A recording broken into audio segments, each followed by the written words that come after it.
Ok, bueno, pues damos inicio a la sesión de Letras Vivas del mes de octubre de 2016. Nos acompaña Roberto Abad. ¿Cómo estás, Roberto? Muy bien, gracias por la invitación. Hombre, dejo el pase, es todo tuyo. Bueno, pues me da gusto estar aquí con ustedes, conocerlos y saber un poco pues de este círculo de lectura del que me habló una amiga muy querida, Ana, y a quien también le agradezco porque es ella una de las culpables. La otra persona también es David, de que yo esté aquí, de que haya venido desde Cuernavaca, que es de donde soy. Tengo 28 años y me gusta escribir cuento. Creo que es algo que disfruté desde que era niño, ¿no? No vengo de una familia de lectores, digamos, de la literatura que a mí me gusta, ¿no? Y eso generó que se diera mi encuentro con esta muchos años después. Yo digo que soy como una especie de lector tardío, ¿no? Porque fue hasta la prepa que me hice del hábito, ¿no? Y fue realmente una cuestión, digamos, casi circunstancial, ¿no? Y creo que a veces eso me pesa un poco porque me siento en desventaja con otras personas que desde niños, ¿no? Tuvieron la oportunidad de acercarse a los libros, ¿no? A los buenos libros, pero eso también me da cierta, no sé cómo llamarlo, pues en algunas ocasiones el descubrimiento que tengo con algunas obras literarias es mucho mayor, cierta conciencia quizá es mucho mayor y la madurez lectora, que bueno, eso es un decir, creo que en mi caso se desarrolló de una manera más consciente a partir de que me encontré con ciertos autores, ¿no? Que tenían que ver sobre todo con el cuento. Y bueno, desde hace unos años he tenido la convicción de que lo que quiero hacer y lo que quiero leer sobre todo es cuento, ¿no?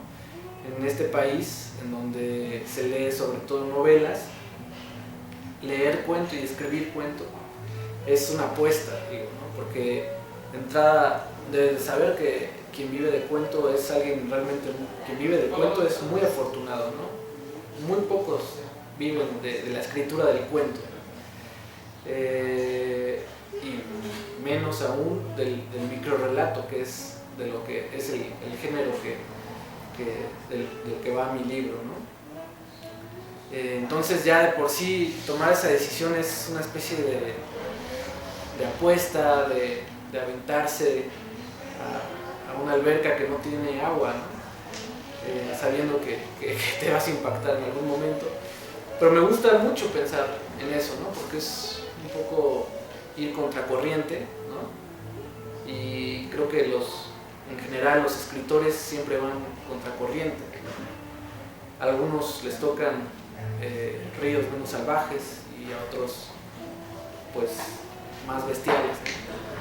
Pero me gusta pensarlo así y ha sido una decisión, ¿no? Es como decir, mañana voy a cambiar ese sillón de ahí, ¿no? Es como eso, ¿no? Porque a partir de que tomé esa decisión, muchas cosas fueron más claras en mi vida, ¿no? ¿Por qué? Porque me empecé digamos, a enfocar en el género y a verlo desde otros ángulos, ya no solo desde el lector que disfrutaba mucho de esos primeros cuentos, sino desde el lector que piensa en los personajes, que piensa en el momento en que el autor se sentó frente a su máquina de escribir y empezó a desarrollar la historia. Y eso me ha servido también para generar mis propias historias, ¿no? No estudié en una escuela de escritura, sin embargo, durante mucho tiempo he estado en el taller de un escritor que admiro mucho, que se llama Francisco Rebolledo, es un narrador de primer nivel, quien se destaca sobre todo por su generosidad, ¿no? Él es muy inteligente, él creo que es de las personas con las que me he topado que más allá de su conocimiento, lo que refleja como maestro es una humildad muy grande, ¿no? Y eso en los escritores es admirable realmente, ¿no? Porque si algo caracteriza a muchos escritores es el ego. Entonces, encontrarte a una persona así que está dispuesta a enseñarte todas las bases del oficio, creo que es algo muy loable. Y sobre todo cuando conoces su obra, cuando conoces sus libros y su forma de escribir, valoras más ese gesto, ¿no? Entonces, creo que mi aprendizaje y mi conocimiento de la escritura se la debo a Francisco Rebolledo, a quien todavía frecuento, porque ahora es mi jefe, ¿no? Ahora trabajamos juntos, pero además sigo asistiendo a este taller, ¿no? los lunes. Y bueno, para platicarles un poco sobre cómo empecé a escribir, cómo empecé a leer, quizá deba contar que desde niño el primer acercamiento que tuve, digamos, a esta dinámica en la que tomas una pluma y te pones a escribir fue a través de la música, ¿no? Mi padre era músico y en alguna ocasión descubrimos que tenía composiciones que le había hecho a mi madre, y bueno, yo crecí escuchando a los Beatles, y entonces siempre como que tenía ese impulso de algún día quiero hacer una canción, ¿no? Como esas que pone mi papá y así, ¿no? Y entonces más o menos en la secundaria empecé a escribir cosas ahí que se me venían a la mente, ¿no? Que eran muy cursis, pero que pues, tenían ya ese valor de la inventiva, ¿no? Y bueno, ahora lo veo, pero no lo sabía entonces. Lo que hacía era contar historias, ¿no? Que es algo muy común en las canciones. Bueno, básicamente claro, las canciones son historias, ¿no? Algunas más escondidas en metáforas y esto, pero hay muchas que son literal historias que tienen un inicio, un desarrollo y un final, ¿no? Y eso era lo que hacía, ¿no? Contaba historias. A la par empezaba a leer algunas cosas, pero todavía no me hacía de este hábito, ¿no? Que tan necesario en los escritores, que es el de la lectura.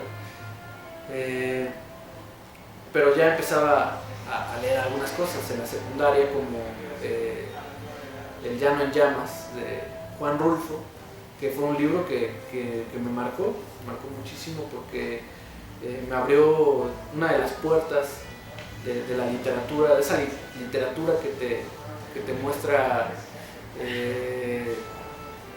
no sé, un mundo aparte, ¿no? Que no es, que puedes entender, ¿no? A partir de las palabras, del lenguaje, porque justamente lo que hace Juan Rulfo es crear un universo propio que está quizá, que sigue estando en México, ¿no? Pero que él lo creó en un par de libros, ¿no? Que es algo realmente complejo y genial. Y entonces debo aceptarlo, no entendí del todo El llano en llamas, no entendí, pero sí pude ver como ese mundo paralelo en donde se contaban las historias, ¿no? Y no es gratuito que no haya entendido ese libro, ¿no? En realidad es mucho más complejo de lo que parece. Los dos libros de Juan Rulfo son muy complejos, ¿no? Pero empecé a notar que había un interés por la brevedad, por las cosas breves, no tanto por lo que durara la historia, ¿no? Sino por ese encuentro con algo que dura un episodio.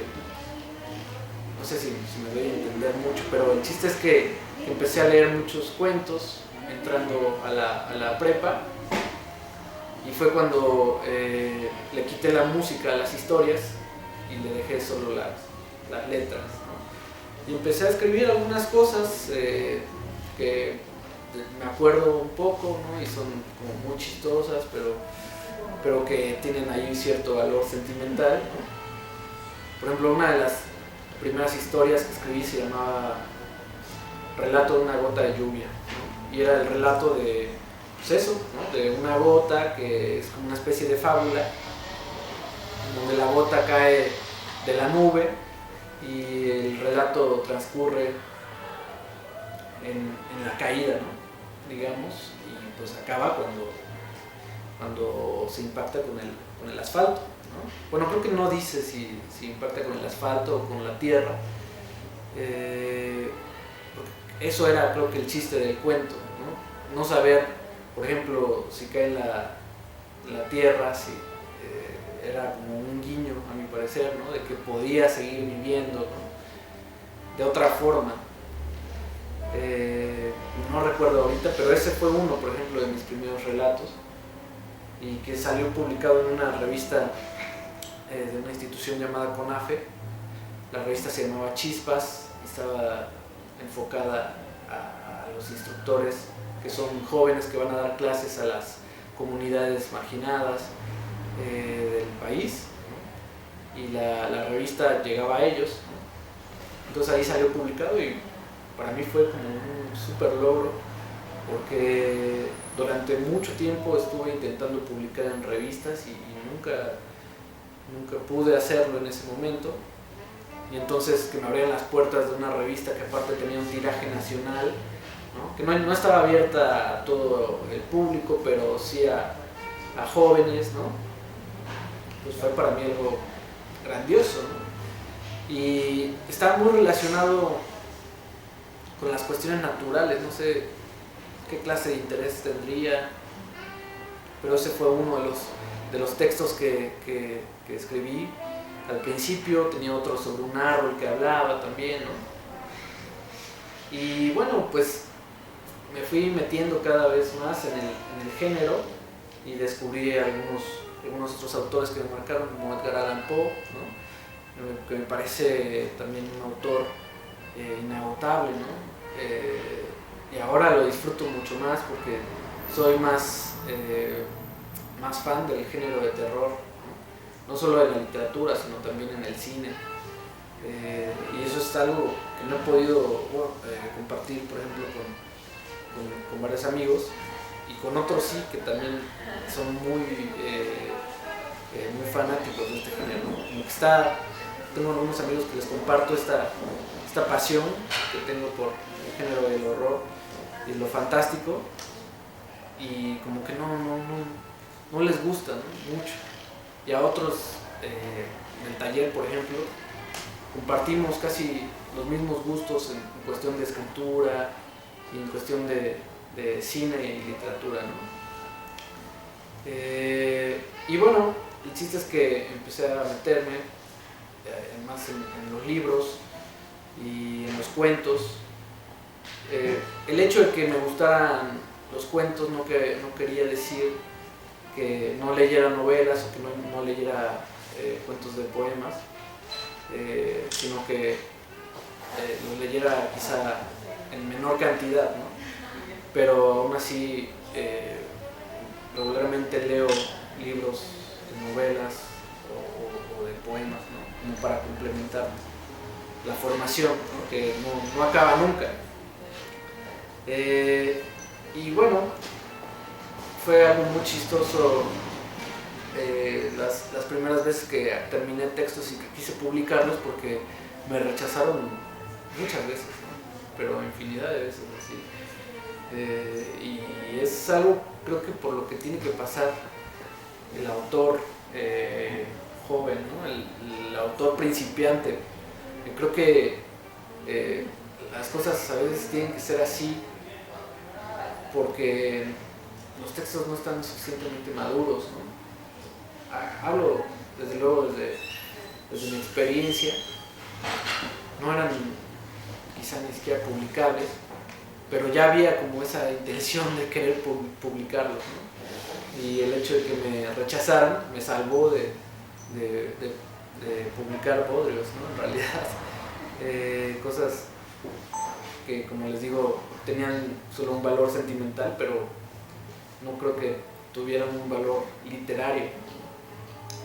Pero eso se aprende con el tiempo, ¿no? Y con este tipo de rechazos. Y bueno, en un tiempo, quizá al final de la preparatoria y al inicio de la universidad, me di cuenta que lo que quería hacer era escribir cuentos, ¿no? O sea, ya fue eso, la apuesta, ¿no? Y que también lo que me salía, ¿no? O lo que intentaba con mayor regularidad eran historias breves, ¿no? Y de algún modo me llamó la atención porque siempre había, bueno, en esa época trataba de ponerle una metáfora a lo que era la vida, ¿no?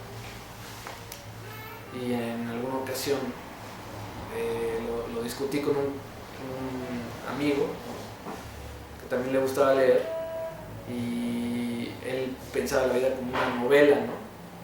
Y yo la pienso más bien como una serie de cuentos, ¿no? Una serie de espacios, de episodios, ¿no? Donde suceden historias. En realidad yo ahora todo el tiempo veo las cosas como si fueran cuentos, ¿no? Como si fueran relatos, y eso es como una obsesión que tengo de ver pasar la vida de manera fragmentada, ¿no? Hay una escritora argentina que dice que los cuentistas somos como una especie de vampiros, ¿no? Que estamos viendo de dónde sacar historias, que incluso en los velorios estamos viendo cómo poder darle un giro a esa escena, ¿no?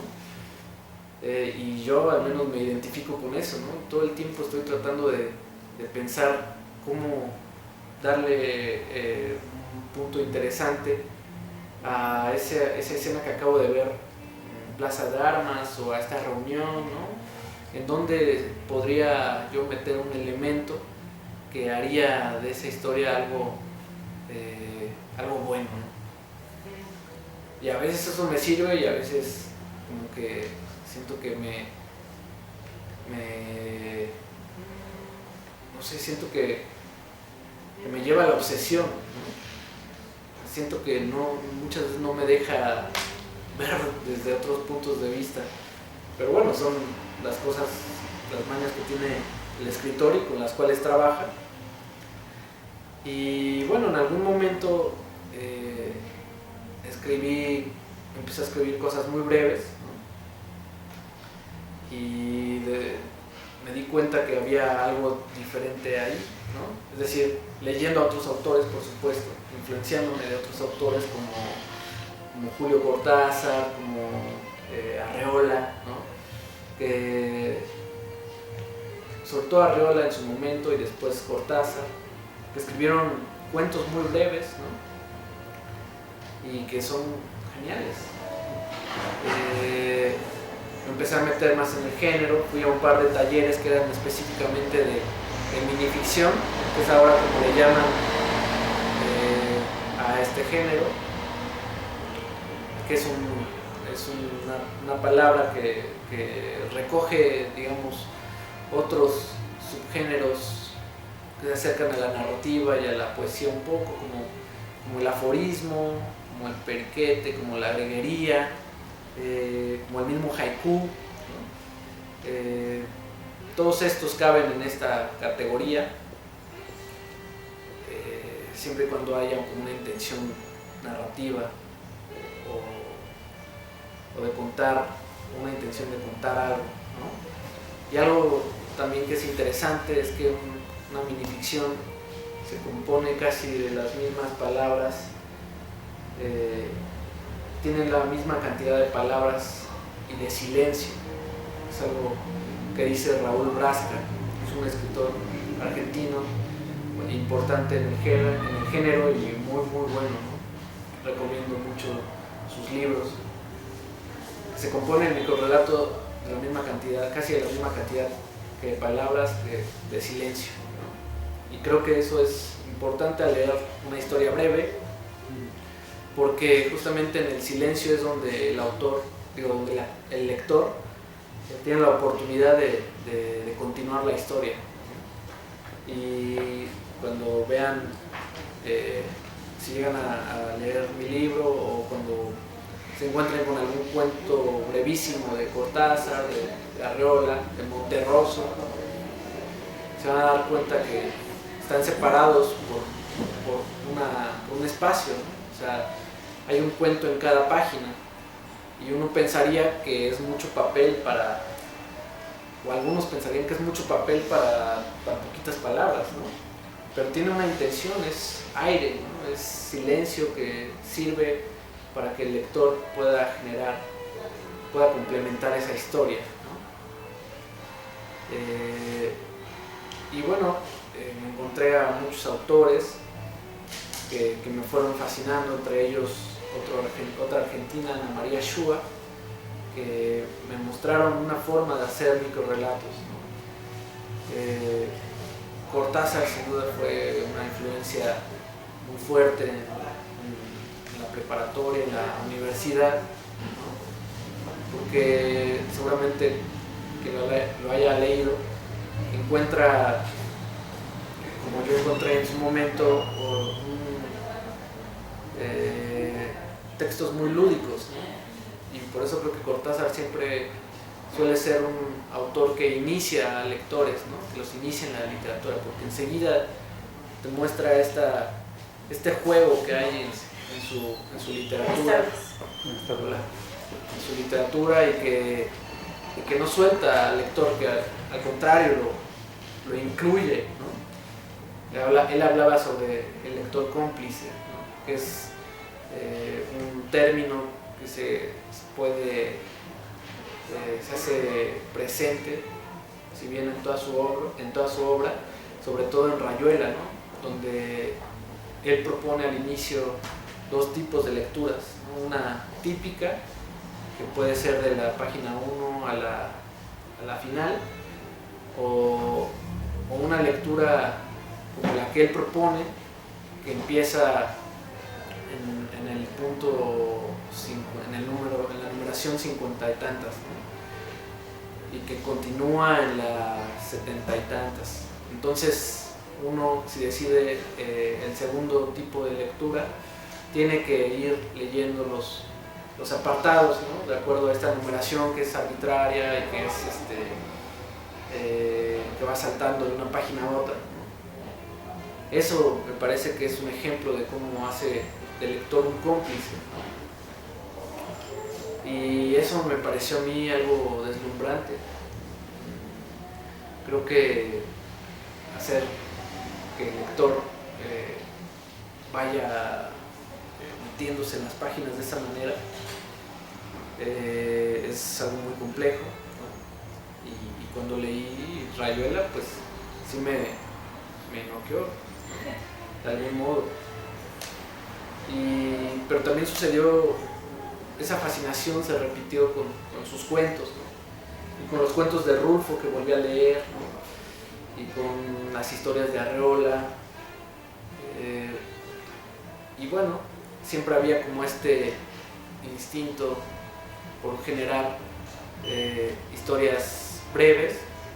Intenté 3 veces una novela, diferentes novelas, que hasta ahora no han funcionado, ¿no? Pero vaya, creo que es interesante también como estos impulsos, ¿no? Estos arranques en donde uno empieza muy emocionado a escribir una historia y a la mitad, bueno, en mi caso, se queda ahí, ¿no? Ya se pierde la emoción, ¿no? Es desgastante. No sé qué pasa, ¿no? Pero hasta ahora he logrado, sobre todo, algunos cuentos y algunos otros muy breves. Y entonces, para entrar un poco más en el libro que les quiero presentar hoy, que es mi primer libro, lo escribí hace como unos 4 años, y Y surgió porque entonces yo era una especie de reportero que tenía la posibilidad de meterse a un teatro de Morelos, en el que iban a tocar muy seguido, en el que se presentaban muy seguido orquestas sinfónicas, ¿no? Y entonces tenía la oportunidad de estar tras bambalinas y platicar con los músicos. Y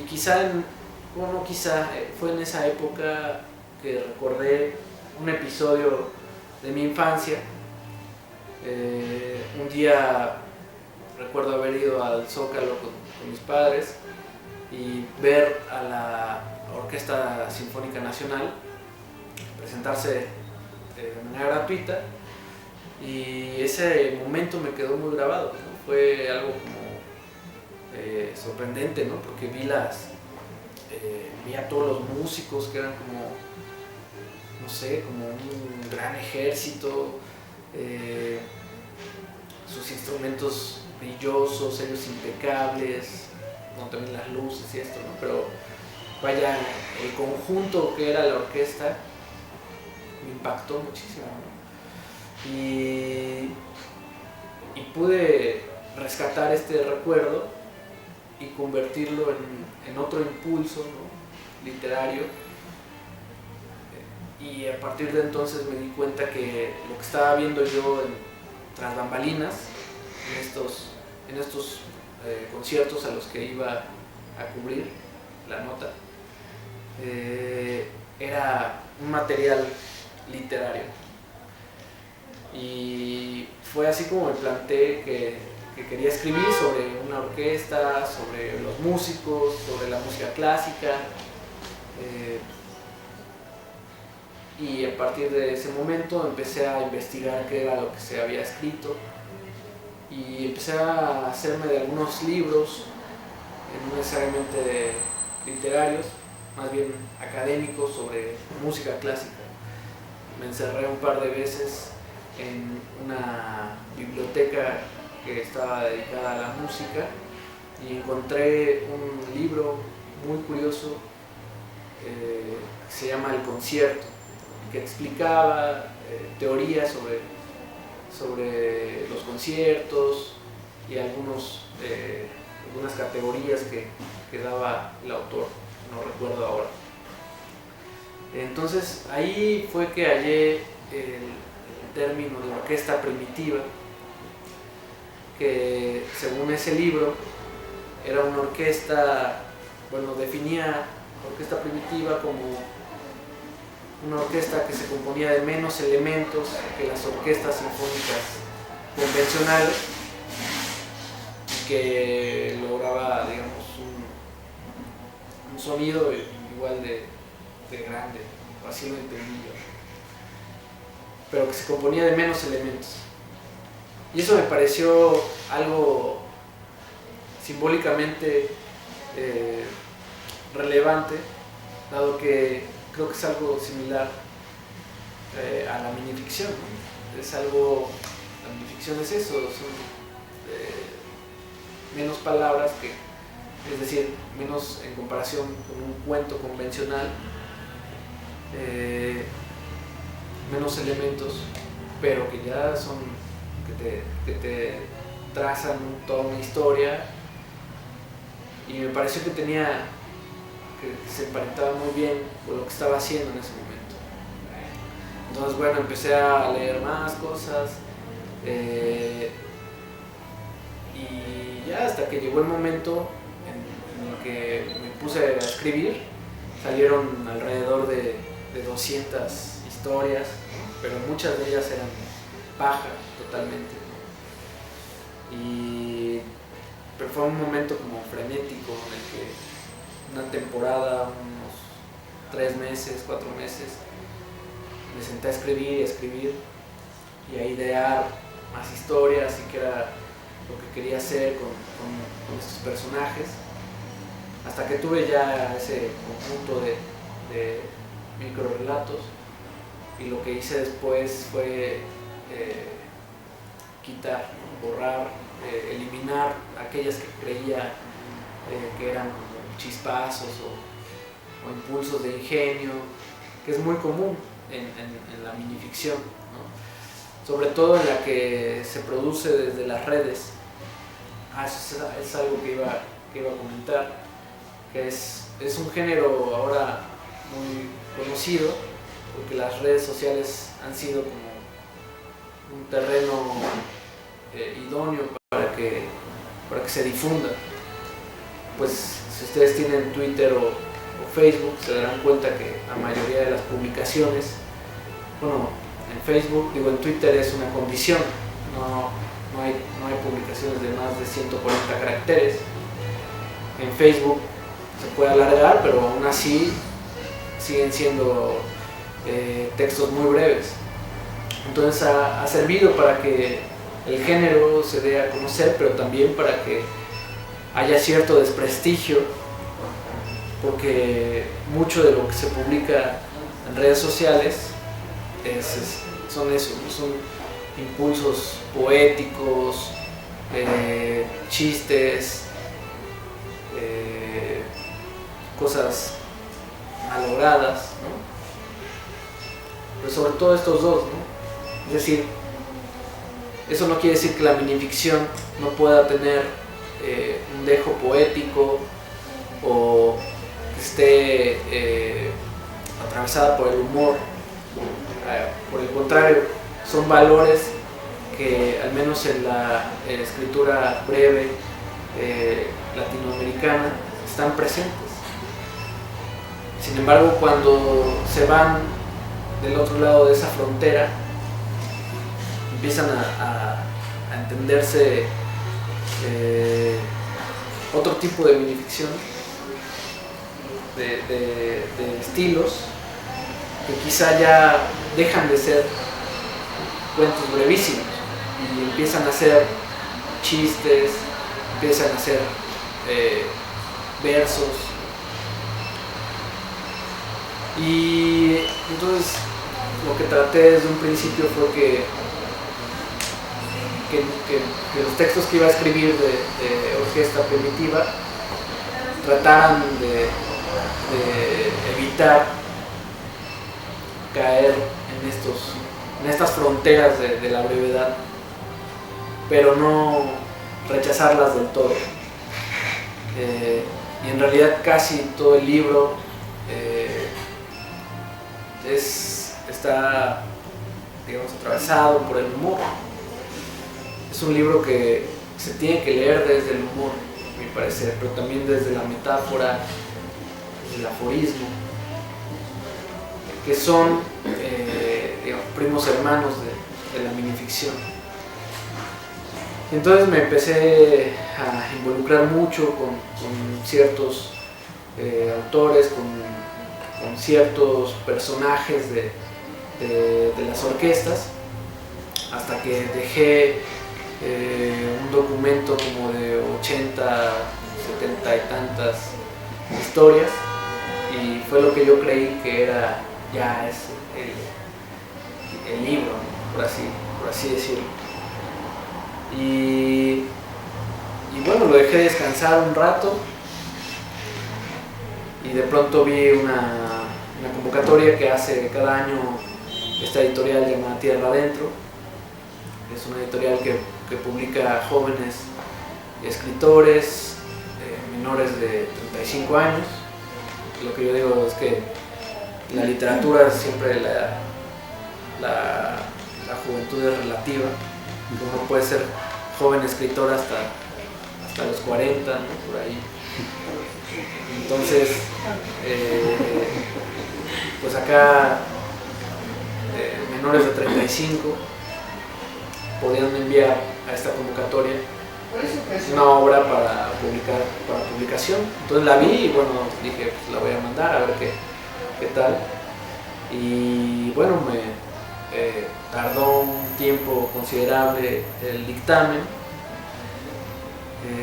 pero finalmente llegó y pues me puse muy contento. Lo que debí no hacer en ese momento fue decirle a los demás que era un proyecto todavía incompleto, es decir, todavía no estaba el libro, apenas me habían dicho que sí. cometí el error de contarle pues, a mis cercanos, a mis amigos, a mis padres, y el proyecto se postergó, no sé si más de lo que debía o qué, pero tardó otro tanto para publicarse, cosa que me hizo sufrir algo porque llegó un momento en el que estaba muy confundido, no sabía si realmente se iba a publicar, si me habían jugado una broma o qué estaba pasando. Pero bueno, del dictamen al momento en el que tuve el libro en mis manos pasó fácil un año y meses.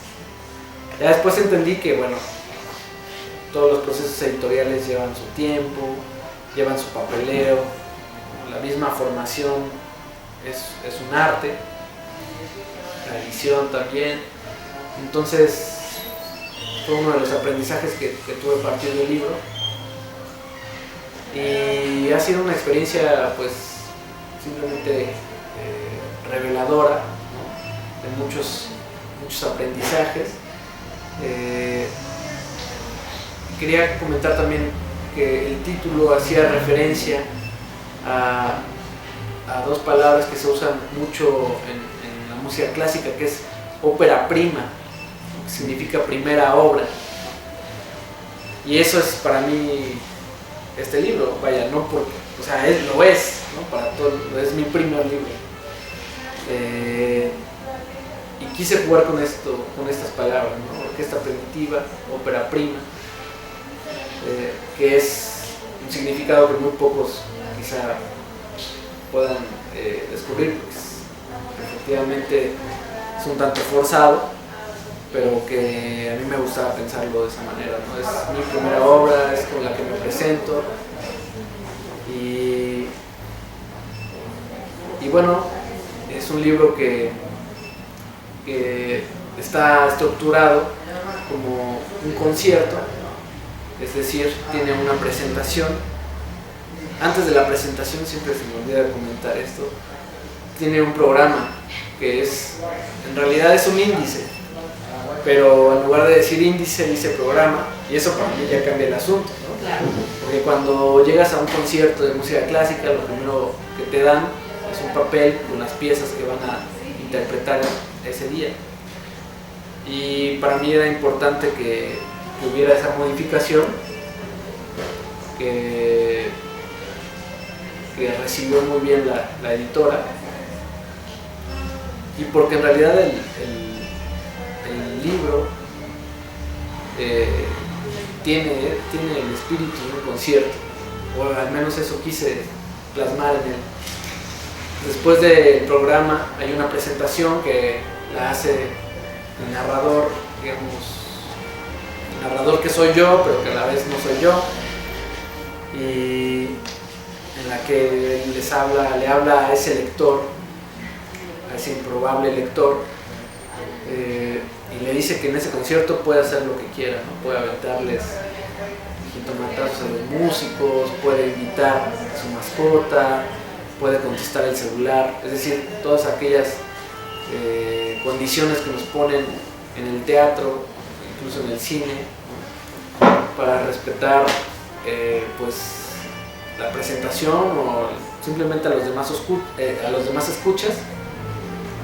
Acá se pueden hacer, acá está permitido. Posteriormente viene una suerte de tercera llamada que se llama La orquesta pide silencio, y bueno, ahí se supone que ya el concierto empieza. Y esta primera parte, bueno, esta tercera sección habla de una orquesta. Cada cuento se refiere a una orquesta un poco surrealista, a la que le pasan cosas muy extrañas, y que da pie a un intermedio. Este intermedio también, por ejemplo, las primeras dos secciones se componen de un solo cuentito. Luego viene La orquesta pide silencio, que trae ya como que se desata la sinfonía en general, ¿no? Y luego viene el intermedio, que también es un cuento, porque el intermedio dura eso, ¿no? Es un instante en el que te paras a comprar, te paras al baño. Y luego viene otra sección larga que se llama Los músicos y los instrumentos, donde ya me refiero en específico a quienes forman parte de esta orquesta extraña. Entonces ahí van a encontrar a los violinistas, al clarinetista encantador de serpientes, a una araña violinista, al mismo director, ¿no? El director es una figura de respeto que dirige el barco, vaya, tiene que estar ahí, es el que está dando la cara también frente al público. Y acá le escribí unos cuantos relatos brevísimos en donde más bien es donde su autoridad es cuestionable, ¿no? Y me gustó pensarlo así desde el humor, como les cuento. Y luego, la manera en que cierra el libro, como tendría que ser un concierto, es con el movimiento final, que también es un cuento ahí, un solo cuento, uno de los más largos, pero ninguno rebasa la página. Y bueno, pues ahí me pareció que el libro tenía cierta consistencia y lo que yo intenté fue eso, plasmar el espíritu de un concierto de música clásica en el libro, pero que además me gustan los libros que además de que son eso que estamos tocando, son otra cosa. Es decir, este libro es un concierto para mí, y que de algún modo también involucran al lector. Por ejemplo, hay un cuento que que propone al lector la suerte de uno de los personajes, ¿no? que es un compositor que se queda encerrado en su obra cumbre, que es una especie, un cuarto, así lo hago una metáfora. Su obra cumbre es un cuarto frío y sin ventanas, y de repente cuando el lector llega a esa parte, el compositor se da cuenta de que hay una salida, pero ha pasado tanto tiempo que a él ya no le preocupa salir de su obra cumbre, sino su muerte, que sucederá cuando el lector cambie de página. Entonces para mí eso es un poco involucrar las decisiones de la misma historia con lo que desea el lector en ese momento. Él puede cerrar el libro ahí o pasar de página o simplemente regresar a las anteriores, y eso viene por supuesto de Cortázar,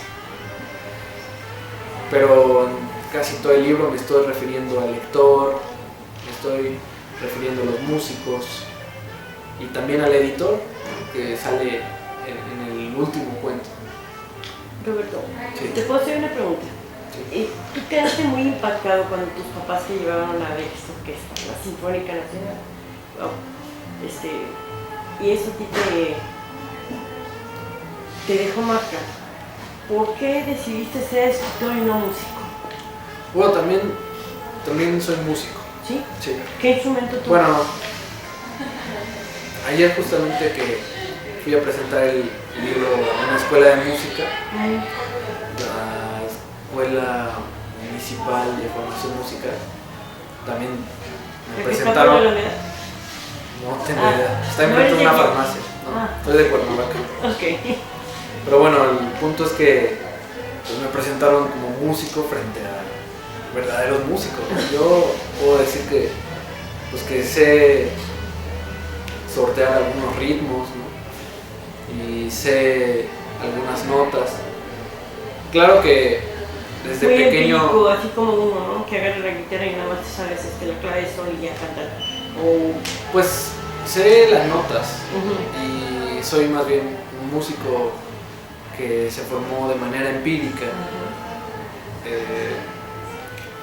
no de manera académica, casi de la misma forma que con la escritura, a través de un mentor, de un maestro. ¿Y qué te da por dedicarte a escribir? Pues creo que es una manera en la que me he podido encontrar a través de las palabras. A veces digo, quizá un poco exagerando, que la literatura me ha salvado muchas veces de la locura. Sí, como que hace todo, ¿verdad? Y como la música también. En realidad, a lo que me refiero es que las pasiones son esas otras ventanas que nos salvan de la realidad, que es de por sí atroz. ¿Cuántos años tienes? 28. La idea del título de tu libro y como no lo has explicado, platicado, es súper novedosa, ¿no? Porque decir, es tu obra prima, sí, pues es tu primera obra. ¿Qué más? Es un programa, no un índice. Tiene una apertura y tiene como todo el lenguaje musical, todo. Ahora lo interesante aquí es, ¿todos los cuentos hablan de música? Sí, todos, aunque algunos hacen también un guiño a los escritores, que es un mundo muy particular, pero en general todos están, digamos, enmarcados en el universo de la música, pero algunos que se tienen esta hermandad con el aforismo, yo los podría identificar en el arte en general. Por ejemplo, hay uno que se llama Refugios, que es una especie de aforismo que dice el músico encuentra refugio en su obra, la obra halla refugio en el público. Lo estoy parafraseando. Sí. El público posteriormente quiere hallar refugio en el artista, en el músico, pero ya no acepta, solo así puede hacer arte de nuevo. Entonces yo creo que eso es aplicable en todas las artes. Trato de darle un poco de frescura al asunto, en el sentido de que el mundo que rodea a la música clásica suele ser solemne, y por tanto hay algunos personajes que no son nada convencionales, como la misma araña violinista, como un director que es también mago, que en una de las sesiones confunde la batuta con su varita mágica, entonces se arma un desorden en el teatro, como un par de ballenas que las ponen a cantar, hacen de soprano y las ponen a cantar la traviata. Entonces, si bien están todos aterrizados en la música clásica, hay muchos guiños a la literatura también y a la vida del artista. Hay un cuento también que se llama El escritor, de uno de los personajes que es escritor y que toca el triángulo, y que está preguntándoles a los otros integrantes qué es lo importante de la vida. No me acuerdo bien qué les pregunta, pero el chiste es que se la pasa interrogándolos para hacer su novela. Entonces es un poco el proceso que yo viví al hacer los cuentos. Tú como gustoso de la música clásica, me imagino que has visto muchos conciertos de André Rieu, ¿verdad? Pues he visto sobre todo, no soy debo reconocer, no soy un culto de la música clásica. Pero has visto uno que otro concierto. Sí.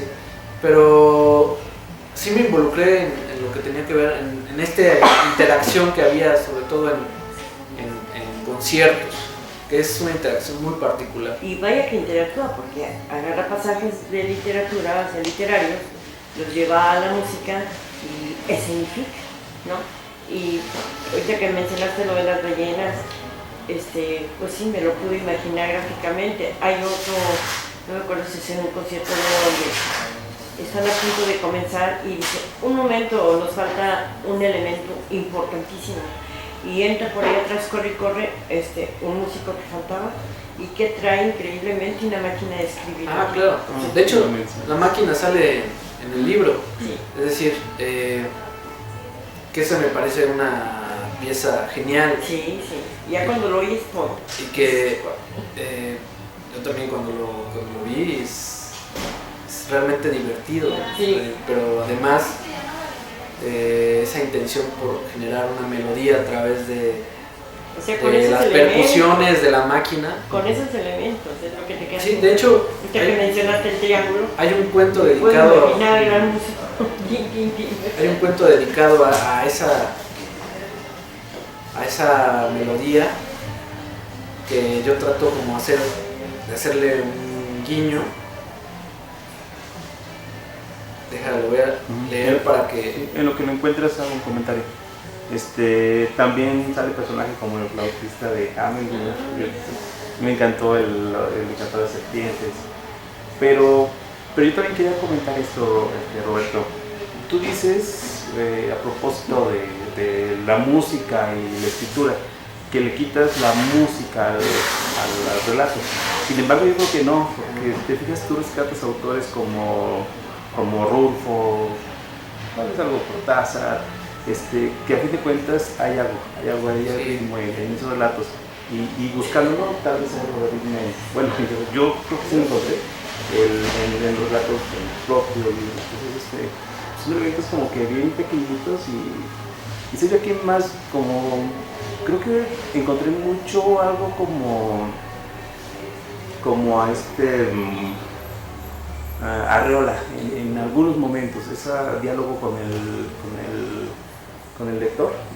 Es que a todo un gusto escuchar a Arreola. Sí, bueno, es uno de los grandes cuentistas que tenemos en México. Y sí, bueno, es algo que me han comentado, ¿no? Como este ritmo que hay de repente, sobre todo en la poesía, pero también en la cadencia de los relatos breves, puede hacerse presente. Y bueno, yo traté de utilizar el lenguaje, las historias, algunas sinfonías como esta que se llama así Máquina de Escribir. Ah, okay. El mismo lenguaje, por ejemplo, que es muy breve, se llama Triste Alegro. Un alegro suele ser todo menos triste. Triste Alegro, y es muy breve. Dice, nada más triste que en lugar de un violín tenga las venas de su mano y en vez de un arco un cuchillo.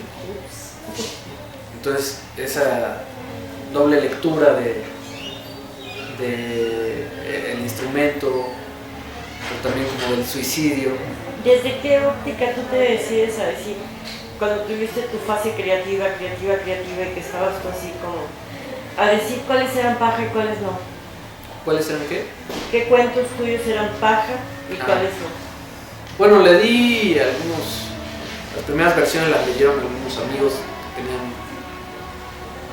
que valoro, es decir, que son muy leídos, que no te iban a son dar críticos. cebollazo nada más, sino que sí eran Sí, son muy críticos, pero bueno, se siente, aunque uno termina queriendo sus textos, la mayoría de sus textos, se siente cuando es paja y se siente cuando es uno más valioso que otro.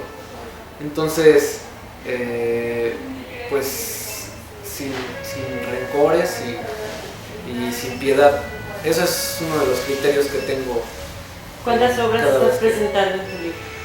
Pues no me acuerdo, pero yo calculo que son como 75. ¿En este? Sí. Te digo, todos son muy breves. Sí. Ahorita que le estaba viendo David me di cuenta. Ninguno rebasa la cuartilla en realidad. Algunos sí rebasan la página, pero esta porque la formación es distinta a la cuartilla. Pero en realidad ninguno rebasa la cuartilla.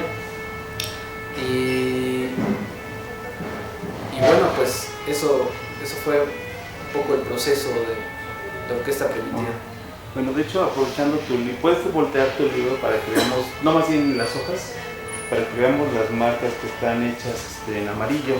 La autora, bueno, la dueña de ese libro, que es la que trajeron para firmar, creo, yo le quiero encontrar el sentido, que trató de encontrar las metáforas, ubicar el espacio sin ponerle instrumentos ni músicos, es decir, que lo puedas aplicar a algo no musical. ¿Por qué? Porque noto que le quita las palabras como, o sea, lo que tiene que ver con música y se rescata. Hay una metáfora que me encanta, que es la del despertar de conciencias, donde el asistente al concierto, al escuchar esa melodía, se cuestiona por qué él es el que tiene que aplaudir y se cuestiona por qué tiene que esperar. Entonces, al terminar la obra, él escucha, estás parando, estás saliendo del concierto. Entonces son pequeñas grandes cosas que se disfrutan, ¿no? Con mis señores, está genial. Es que, de hecho, yo creo que yo dije, vamos a perita. Anda, sí, te gustó más a ti. Habla El desafinado y el machista. desafinado y machista. Justamente lo leí como 3 veces porque dije, le entendí lo que creo que le entendí. Por ejemplo, puso algunos elementos que para los músicos pueden ser como más fáciles de captar. No es un libro para músicos, es un libro para cualquier lector. Claro.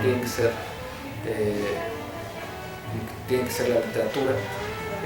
Sin embargo, los músicos encuentran algunos guiños. Por ejemplo, en ese desafinado y machista hay un artefacto que lo utilizan para afinar el diapasón, lo utilizan para afinar los instrumentos. Y entonces ahora hay como, ya no, por ejemplo, los músicos de rock ya no es necesario porque ya está en el pedal y ya es algo, pues... Ya cantas. Sí, ya ves ahí las notas, afinas, ya no es necesario. Bueno, para esos músicos, ya está ahí. yo he visto muchos cantantes que antes de ponerse a cantar le pegan al diapasón y escuchan la vibración. Pero bueno, jugué con ese elemento de un músico que está en el psicólogo, me parece, Sí.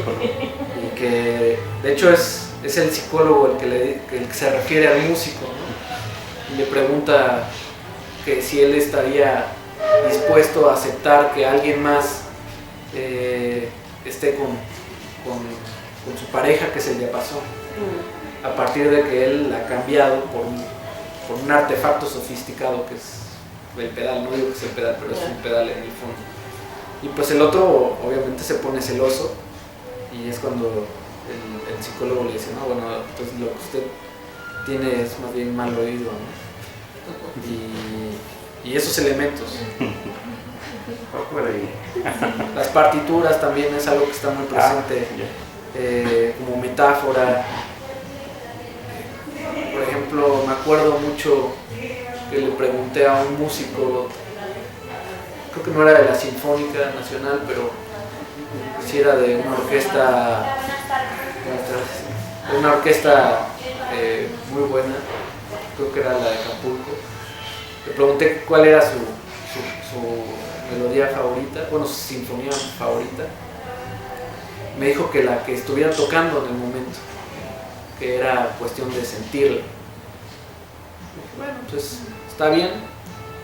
Y se me ocurrió hacer una especie de aforismo que utilizara a la partitura como un espejo. Y escribí esto. Se llama, es una serie de textos, bueno, son 2, se llaman Espejos y Ataúdes. Y el 1 tiene que ver con eso. Dice, las partituras son espejos en los que se mira el instrumentista. Unos se miran guapos y otros, de menor belleza, prefieren tocar con los ojos cerrados. Los menos son los que no se encuentran y buscan sin hallarse. Resultan ser aquellos que, por azar o mala orientación, se han equivocado de oficio. Creo que es una metáfora que descubrí a partir de estas charlas. Si el músico no se ve reflejado en la partitura, aunque no sea suya, creo que está en un oficio erróneo. Entonces, bueno, sí, pues todos los elementos que pude encontrar en el camino me sirvieron para jugar con ellos. Incluso los que no son perceptibles en primera instancia, como los silencios, que son tan importantes pues en la música clásica. La música clásica en realidad se compone de muchos silencios, pero no los sabemos muchos, ¿no? Yo no lo sabía cuando empecé a ir a los conciertos en la adolescencia, porque quizá no le damos la importancia a esos silencios, pero son relevantes y como en la poesía, que se complementa, tienes razón, Claro. se complementa para conocer y entender. Entonces eso para mí ha sido invaluable, conocer gente que antes no conocía, Sí. que ahora gracias al libro tengo la oportunidad de entablar una conversación, y yo espero de frecuentar, ¿no? La idea es esa, ¿no? O sea, es un libro y es un lazo, una especie de lazo. Yo espero seguir viniendo a este círculo, o que ustedes vayan a Cuernavaca y ahí con gusto